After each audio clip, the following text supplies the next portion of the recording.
दोस्तों, प्रेमानंद जी महाराज का जीवन प्रारंभ से ही भगवान के चरणों की ओर झुका हुआ था। बचपन से ही उनके मन में वैराग्य और भक्ति का बीज था। उनका हृदय संसारिक मोहमाया से अधिक भगवत भक्ति की ओर आकर्षित रहता था। कहा जाता है कि जब वे किशोर अवस्था में थे, तभी उनके मन में यह प्रश्न उठा कि जीवन का वास्तविक लक्ष्य क्या है। इसी खोज के बीच उन्हें श्री कृष्ण और राधा रानी के दिव्य प्रेम की कथा सुनने का अवसर मिला।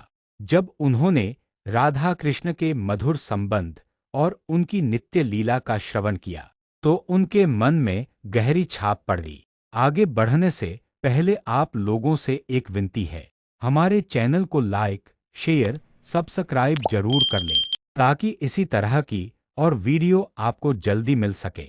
और साथ ही हमारी वीडियो को अंत तक जरूर देखें। दोस्तों, प्रेमानंद महाराज का जन्म एक साधारण परिवार में हुआ था, लेकिन उनका हृदय असाधारण था। बचपन में ही जब बच्चे खेलों में व्यस्त रहते थे, वे मंदिरों में जाकर भगवान की मूर्तियों को निहारते और भजन गुनगुनाते थे। उनके मन में हमेशा यही प्रश्न उठता रहता, क्या जीवन सिर्फ खाने पीने और भोगविलास के लिए है, या इसके पीछे कोई और रहस्य है।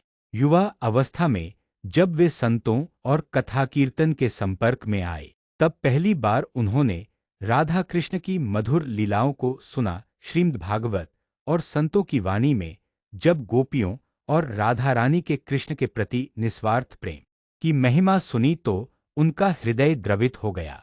संतों ने उन्हें समझाया कि कृष्ण को सीधे पाना बहुत कठिन है, वह सर्वशक्तिमान है, लेकिन उन तक पहुंचने का मार्ग उनकी अनन्य प्रिया राधा रानी है।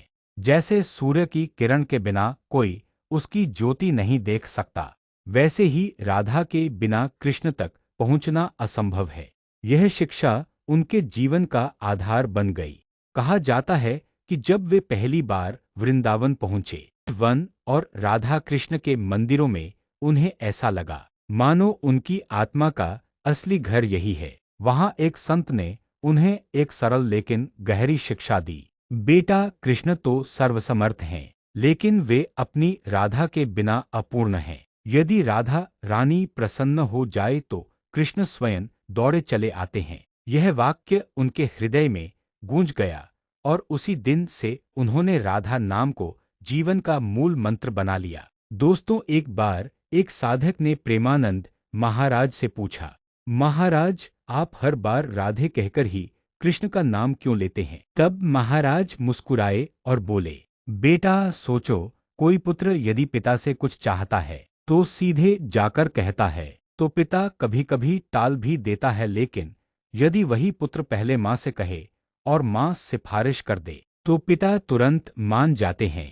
राधा हमारी माँ है और कृष्ण हमारे पिता, इसीलिए पहले राधा का नाम फिर कृष्ण का। कहा जाता है कि धीरे धीरे महाराज इतने तल्लीन हो गए कि उनका हर प्रवचन, हर भजन, हर कथा राधे राधे से ही प्रारंभ और समाप्त होने लगा। उनके जीवन का उद्देश्य केवल यही बन गया कि लोग राधा नाम की महिमा समझें और राधा कृष्ण के दिव्य प्रेम को अपने जीवन में उतारे। इस प्रकार प्रेमानंद महाराज अनुभव, संतों की शिक्षा और राधा कृष्ण की लीलाओं के गहरे प्रभाव से राधा रानी के अनन्य भक्त बने। दोस्तों, उनकी भक्ति हमें सिखाती है कि भगवान तक पहुंचने का सबसे सरल और मधुर मार्ग राधा रानी की शरण है।